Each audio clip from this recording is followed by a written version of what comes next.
선생님이 읽어주는 어린이 성경 이야기.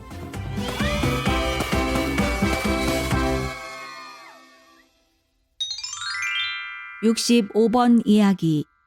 이스라엘이 아이성에서 승리했어요. 여호수아 8장 말씀. 이제야 야간의 끔찍한 죄가 사라졌어요. 이스라엘은 다시 한번 아이성과 싸울 수 있게 되었지요. 이스라엘이 출발하기 전에 여호와는 백성에게 친절한 말씀을 주셨어요. 두려워하지 말라. 내가 너희 손에 아이성의 왕과 백성을 주겠다. 뿐만 아니라 여호와는 이스라엘 백성이 아이성 사람들을 다 죽인 후에 동물들과 좋은 물건들을 원하는 대로 다 가지라고 말씀하셨어요. 그러고 나서 하나님은 직접 아이성 전투를 위한 작전을 짜주셨지요. 이스라엘이 작전대로 한 일이 뭐였는지 한번 살펴볼까요? 먼저 군사 중 일부가 밤에 깜깜할 때 아주 조용히 다가가서 성의 한쪽 편에 숨어 아침이 올 때까지 기다렸어요.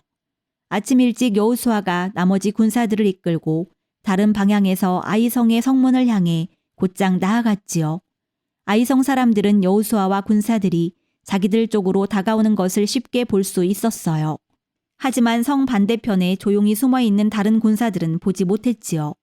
여호수아는 양편 군사들이 모두 볼 수 있는 곳에 서 있었어요. 아이성 사람들은 여호수아의 군사들이 다가오는 것을 보고 싸울 군사들을 내보냈어요. 여호수아의 군사들은 어떻게 했을까요?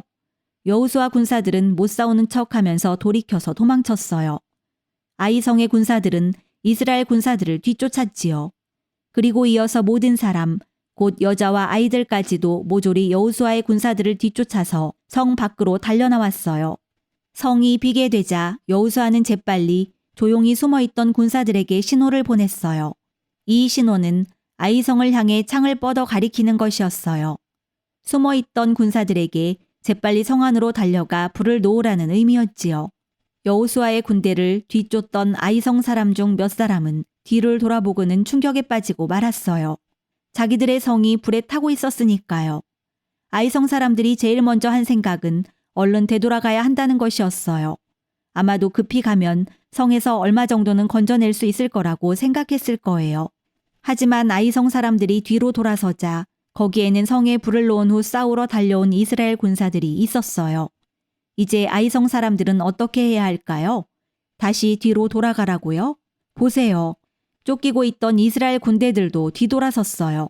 이제 아이성 사람들은 이스라엘 군대에게 양쪽으로 포위되고 말았어요. 하나님은 이스라엘에게 아이성의 모든 사람을 죽이라고 말씀하셨어요.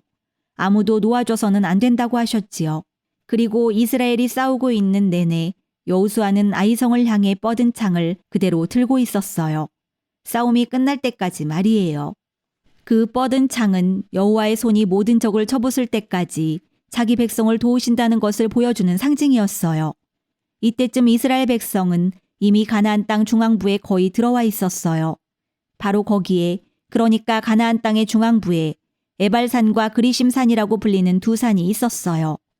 하나님은 이스라엘 사람들 절반을 에발산에 서라고 하시고 다른 절반은 그리심산에 서라고 하셨어요. 제사장들은 하나님의 법궤와 함께 아래 골짜기에 섰지요.